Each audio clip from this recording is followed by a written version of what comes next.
Hi ಎಲ್ಲರಿಗೂ ನಮಸ್ಕಾರ. Welcome to R S cooking YouTube channel. ಇವತ್ತಿನ ರೆಸಿಪಿ ಆಲ್ರೆಡಿ ನೀವು ತಮ್ಮನೇಲಲ್ಲಿ ನೋಡಿದ ಹಾಗೆ ಇವತ್ತು ಕಾಜು ಪಲ್ಯನ ಹೇಗೆ ಮಾಡೋದು ಅಂತ ಈಸಿಯಾಗಿ ಸ್ಟೆಪ್ ಬೈ ಸ್ಟೆಪ್ನ ತಿಳಿಸ್ಕೊಟ್ಟಿದ್ದೀನಿ. ಸೊ ಬನ್ನಿ, ಯಾರು ವಿಡಿಯೋನ ಸ್ಕಿಪ್ ಮಾಡೋಕ್ಕೆ ಹೋಗಬೇಡಿ, ಕೊನೆಯ ತನಕ ನೋಡಿ. ಕೊನೆಯಲ್ಲಿ ಇಷ್ಟ ಆಗಿತ್ತಂದ್ರೆ ಲೈಕ್ ಕೊಡಿ, ಹಾಗೆ ಕಮೆಂಟ್ ಮಾಡಿ ತಿಳಿಸಿ ಹೇಗಾಗಿದೆ ಅಂತ. ಸೊ ಬನ್ನಿ ಶುರು ಮಾಡೋಣ. ಫಸ್ಟಿಗೆ ನಾನಿಲ್ಲಿ ಒಂದು ದಪ್ಪ ಈರುಳ್ಳಿನ ತೊಗೊಂಡಿದ್ದೀನಿ. ಇದು ಮೀಡಿಯಮ್ ಸೈಜ್ ಈರುಳ್ಳಿ ಇದ್ದರೆ ನೀವು ಎರಡನ್ನ ತೊಗೊಳ್ಳಿ. ನಾನು ಕ್ವಾಂಟಿಟಿಯಲ್ಲಿ ಮಾಡ್ತಿರೋದು ಇಬ್ಬರಿಗೆ ಆಗುವಷ್ಟು ಮಾತ್ರ. ಸೊ ಜಾಸ್ತಿ ಜನಕ್ಕೆ ಮಾಡ್ತಿದ್ರೆ ಇದರ ಡಬಲ್ ಕ್ವಾಂಟಿಟಿನ ತೊಗೊಳ್ಳಿ ನೋಡಿಕೊಂಡು. ಫಸ್ಟಿಗೆ ನಾನಿಲ್ಲಿ ಈರುಳ್ಳಿನ ಸಣ್ಣದಾಗಿ ಕಟ್ ಮಾಡ್ಕೊತಾ ಇದ್ದೀನಿ. ಹಾಗೆ 4ರಿಂದ 5 ಬೆಳ್ಳುಳ್ಳಿ ಕೂಡ ಈ ಥರ ಸಣ್ಣದಾಗಿ ಕಟ್ ಮಾಡಿ ಇಟ್ಕೊಂಡಿದ್ದೀನಿ. ಸೊ ಇವಾಗ ನಂತರ ಒಂದು ಟೊಮೆಟೊನ ತೊಗೊಂಡಿದ್ದೀನಿ, ಒಂದು ದಪ್ಪ ಟೊಮೆಟೊನ ತೊಗೊಂಡಿದ್ದೀನಿ. ಆಗಲೇ ಹೇಳಿದಾಗೆ ನಾನು ಇಬ್ಬರು ಕ್ವಾಂಟಿಟಿಗೆ ಮಾಡ್ತಿರೋದ್ರಿಂದ ಸ್ವಲ್ಪ ಒಂದೇ ಟೊಮೆಟೊನ ತೊಗೊಂಡಿದ್ದೀನಿ. ನೀವು ಬೇಕಿದ್ರೆ 2 ಟೊಮೆಟೊನ ತೊಗೋಬೋದು.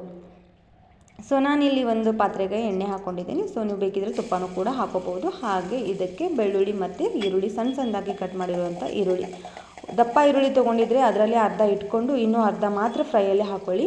ಹಾಗೆ ಕಾಳುಮೆಣಸು ಮತ್ತು ಲವಂಗ ಚಕ್ಕೆನ ಕೂಡ ನಾನು ಆ್ಯಡ್ ಮಾಡಿಕೊಂಡು ಎಣ್ಣೆಯಲ್ಲಿ ಫ್ರೈ ಮಾಡ್ಕೊತಾ ಇದ್ದೀನಿ. ಈರುಳ್ಳಿ ಒಮ್ಮೆ ಜಾಸ್ತಿ ಹಾಕಕ್ಕೆ ಹೋಗಬೇಡಿ, ಸ್ವಲ್ಪ ಇಟ್ಕೊಳ್ಳಿ. ಅದನ್ನು ಸೈಡಲ್ಲಿ ಹೇಳ್ತೀನಿ ಮುಂದಗಡೆ ಅದಕ್ಕಂತ. ಸೊ ಇವಾಗ ಆಲ್ರೆಡಿ ಟೊಮೆಟೊ ಪ್ಯೂರಿನ ಮಾಡಿಟ್ಕೊಂಡಿದ್ದೀವಲ್ವ, ಸೊ ಅದನ್ನು ಹಾಕ್ಕೊಂಡು ಮಿಕ್ಸ್ ಮಾಡ್ಕೊಳ್ಳಿ. ಸ್ವಲ್ಪ ಕಲರ್ ಚೇಂಜ್ ಆಗೋ ತನಕ ನಾವು ಇದನ್ನು ಫ್ರೈ ಮಾಡ್ಕೋಬೇಕಾಗತ್ತೆ. ಹಾಗೆ ಈ ಕಡೆ ಸೈಡು ನಾನು ಆವಾಗಲೇ ಹೇಳಿದ್ನಲ್ವ, ಸೊ ಈರುಳ್ಳಿನ ಸೈಡಲ್ಲಿ ತೆಗೆದಿಟ್ಕೊಳ್ಳಿ ಅಂತ. ನೋಡಲ್ಲಿ ನಾನು ಅಷ್ಟೂ ಈರುಳ್ಳಿ ಸೈಡಲ್ಲಿ ತೆಗೆದಿಟ್ಕೊಂಡಿದ್ದೀನಿ. ಒಂದು ಹಾಫ್ ಈರುಳ್ಳಿ ಮಾತ್ರ ಒಗ್ಗರಣೆಗೆ ಹಾಕಿದ್ದೀನಿ. ಸೊ ಇಲ್ಲಿ ನಾನು ಇಬ್ಬರು ಕ್ವಾಂಟಿಟಿ ಆಗುವಷ್ಟು ಮಾಡೋದ್ರಿಂದ ಇಷ್ಟೇ ನಾನು ಗೋಡಂಬಿನ ತೊಗೊಂಡಿದ್ದೀನಿ. ಸೊ ನೀವು ಜಾಸ್ತಿ ಜನಕ್ಕೆ ಮಾಡ್ತಿದ್ರೆ ಜಾಸ್ತಿ ರೀತಿಯಲ್ಲಿ ತೊಗೋಬೇಕಾಗತ್ತೆ.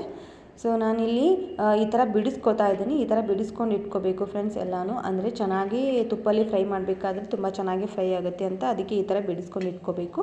ಸೊ ನೋಡಿ, ಈ ಥರ ಎಲ್ಲ ನಾನು ಬಿಡಿಸ್ಕೊಂಡು ಇಟ್ಕೊಂಡಾಯಿತು. ಇವಾಗ ಒಂದು ಮಿಕ್ಸರ್ ಜಾರ್ನ ತೊಗೊಳ್ಳಿ. ಅದಕ್ಕೆ ಆಗಲೇ ಕಟ್ ಮಾಡಿದ್ದೀವಲ್ವ ಈರುಳ್ಳಿನ, ಅದನ್ನು ಹಾಕ್ಕೊಳ್ಳಿ. ಹಾಗೆ ಇದರಲ್ಲಿ ಹಾಫ್ ಆಗುವಷ್ಟು ಮಾತ್ರ, ಅಂದರೆ ಅರ್ಧಕ್ಕಿಂತ ಸ್ವಲ್ಪನೇ ಹಾಕೋತಾ ಇದ್ದೀನಿ ನಾನು ಪೇಸ್ಟ್ ಮಾಡ್ಕೊಳ್ಳೋಕ್ಕೆ. ಇನ್ನೂ ಸ್ವಲ್ಪ ಹಾಗೆ ಇಡ್ತಿದ್ದೀನಿ. ಸೊ ನೋಡಿ, ನಾನು ಇಬ್ಬರಿಗೆ ಕ್ವಾಂಟಿಟಿ ಮಾಡೋದ್ರಿಂದ ಇಷ್ಟೇ ಸಾಕು ಅಂತೇಳಿ ನಾನು ಸ್ವಲ್ಪನೇ ಹಾಕ್ಕೊಂಡಿದ್ದೀನಿ ಗೋಡಂಬಿ. ಹಾಗೆ ಈರುಳ್ಳಿನೂ ಕೂಡ ಸ್ವಲ್ಪ ಹಾಕ್ಕೊಂಡು ಈ ಥರ ಸಣ್ಣದಾಗಿ ಪೇಸ್ಟ್ ಮಾಡ್ಕೊಂಡಿದ್ದೀನಿ. ನುಣ್ಣಗೆ ಪೇಸ್ಟ್ ಹಾಕಬೇಕು ಫ್ರೆಂಡ್ಸ್, ಇಲ್ಲಾಂದರೆ ಚೆನ್ನಾಗಿ ಬರೋದಿಲ್ಲ. ಸೊ ಆಲ್ರೆಡಿ ಒಗ್ಗರಣೆಲ್ಲ ಹಾಕ್ತಿದ್ದೀವಲ್ವ, ಅದಕ್ಕೆ ಅಚ್ಚ ಖಾರದ ಪುಡಿ, ಹಾಗೆ ಉಪ್ಪು ಮತ್ತು ಧನಿಯಾ ಪೌಡರು, ಗರಂ ಮಸಾಲ ಇದ್ದರೆ ಕೂಡ ನೀವು ಇದನ್ನು ಆ್ಯಡ್ ಮಾಡ್ಕೋಬೋದು. ಸೊ ನೋಡಿ, ಈ ಥರ ಆದಮೇಲೆ ಇವಾಗ ಪ್ಯೂರಿ ಮಾಡ್ಕೊಂಡಿದ್ದೀವಲ್ವ, ಅದು ಪೇಸ್ಟ್ ಮಾಡ್ಕೊಂಡಿದ್ದೀವಲ್ವ, ಅದು ಪೇಸ್ಟನ್ನು ಹಾಕ್ಕೊಳ್ಳಿ. ಈರುಳ್ಳಿ ಮತ್ತು ಗೋಡಂಬಿ ಪೇಸ್ಟನ್ನು ಹಾಕ್ಕೊಂಡು ಈ ಥರ ಮಿಕ್ಸ್ ಮಾಡ್ಕೊಳ್ಳಿ. ಸ್ವಲ್ಪ ಹಸಿ ಸ್ಮೆಲ್ ಹೋಗೋ ತನಕ ಈ ಥರ ಎಣ್ಣೆಯಲ್ಲೇ ಫ್ರೈ ಮಾಡ್ಕೋಬೇಕಾಗತ್ತೆ. ಇವಾಗ ಸ್ವಲ್ಪ ನೀರು ಹಾಕ್ಕೊಂಡು ಮಿಕ್ಸ್ ಮಾಡ್ಕೊಳ್ಳಿ. ಇನ್ನು ಕ್ವಾಂಟಿಟಿ ನೋಡಿಕೊಂಡು ನೀರು ಹಾಕ್ಕೊಳ್ಳಿ, ಜಾಸ್ತಿ ನೀರು ಹಾಕ್ಕೊಳಕ್ಕೆ ಹೋಗಬೇಡಿ ಸಡನ್ನಾಗಿ. ಸ್ವಲ್ಪ ಕನ್ಸಿಸ್ಟೆನ್ಸಿ ನೋಡಿಕೊಂಡು ನೀರು ಹಾಕ್ಕೊಳ್ಳೋದ್ರಿಂದ ಚೆನ್ನಾಗಿ ಬರುತ್ತೆ. ಅದಕ್ಕೋಸ್ಕರ ಖಾರಕ್ಕೆ ನಿಮಗೆ ನೋಡ್ಕೊಂಡು ಹಾಕ್ಕೊಳ್ಳಿ. ಜಾಸ್ತಿ ಖಾರ ಬೇಕಿದ್ರೆ ಇನ್ನೊಂದು ಸ್ವಲ್ಪ ಆ್ಯಡ್ ಮಾಡ್ಕೋಬೋದು. ನೋಡಿ, ಇವಾಗ ಈ ಥರ ಬಬಲ್ಸ್ ಬರಬೇಕು, ಅಷ್ಟು ತನಕ ಕುದಿಬೇಕಾಗತ್ತೆ. ಸೊ ಇದನ್ನು ಸ್ವಲ್ಪ ಜಾಸ್ತಿ ಹೊತ್ತು ಕುದಿಸ್ಬೇಕು. ಪ್ಯೂರಿ ಇದು ಪೇಸ್ಟ್ ಕುದಿಸಿದಾದ್ಮೇಲೆ ಇವಾಗ ನಾನು ಒಂದು ಸೈಡಲ್ಲಿ ಒಂದು ಪಾತ್ರೆನ ಇಟ್ಕೊಂಡು ಅದಕ್ಕೆ ಆಗಲೇ ನಾವು ಎತ್ತಿಟ್ಕೊಂಡಿದ್ದೀವಲ್ವ, ಅವು ಈಗ ತುಪ್ಪಲ್ಲಿ ಫ್ರೈ ಮಾಡ್ಕೊತಾ ಇದ್ದೀನಿ. ಸೊ ಎಣ್ಣೆಯಲ್ಲಿ ಬೇಕಾದರೂ ನೀವು ಫ್ರೈ ಮಾಡ್ಕೊಳ್ಳಿ, ಹಾಗೆ ತುಪ್ಪಲ್ಲಿ ಕೂಡ ಎರಡೂ ಮಿಕ್ಸ್ ಮಾಡಿಕೊಂಡ್ರೂ ಕೂಡ ಚೆನ್ನಾಗಿರುತ್ತೆ. ಹಾಗೆ ಸ್ವಲ್ಪ ಜಾಸ್ತಿ ತುಪ್ಪ ಇಷ್ಟಪಡೋರು ತುಪ್ಪ ಹಾಕ್ಕೊಂಡು ಈ ಥರ ಬ್ರೌನ್ ಕಲರ್ ಬರೋ ತನಕ ಮಾತ್ರ ಫ್ರೈ ಮಾಡ್ಕೊಳ್ಳಿ.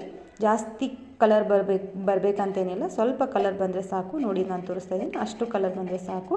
ಈ ನೋಡಿ, ಇಷ್ಟು ಕನ್ಸಿಸ್ಟೆನ್ಸಿ ಇದ್ದರೆ ಸಾಕು. ಇವಾಗ ಆಗಲೇ ಫ್ರೈ ಮಾಡ್ಕೊಂಡಿರುವಂಥ ಗೋಡಂಬಿನ ಹಾಕ್ಕೊಂಡು ಜಸ್ಟ್ ಮಿಕ್ಸ್ ಮಾಡ್ಕೊಂಡ್ಬಿಡಿ.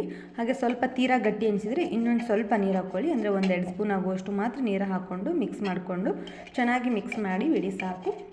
ನಿಮ್ಮ ಹತ್ರ ಕಸೂರಿ ಮೆಂತಿ ಇದ್ದರೆ ಅದನ್ನು ಕೂಡ ಆ್ಯಡ್ ಮಾಡ್ಬೋದು. ಹಾಗೆ ಇಲ್ಲ ಅಂದರೆ ಕೊತ್ತಂಬರಿ ಸೊಪ್ಪನ್ನು ಹಾಕ್ಕೊಂಡು ಡೆಕೋರೇಟ್ ಮಾಡಿಕೊಂಡ್ರೆ ಸಾಕು. ತುಂಬಾ ರುಚಿಯಾಗಿ ಬರುತ್ತೆ. ಒಂದ್ಸಲ ಟ್ರೈ ಮಾಡಿ ಫ್ರೆಂಡ್ಸ್. ಇಷ್ಟ ಆಗಿತ್ತಂದರೆ ಲೈಕ್ ಮಾಡಿ, ಶೇರ್ ಮಾಡಿ, ಸಬ್ಸ್ಕ್ರೈಬ್ ಮಾಡ್ಕೊಳ್ಳಿ. Thank you for watching and keep supporting. Bye bye.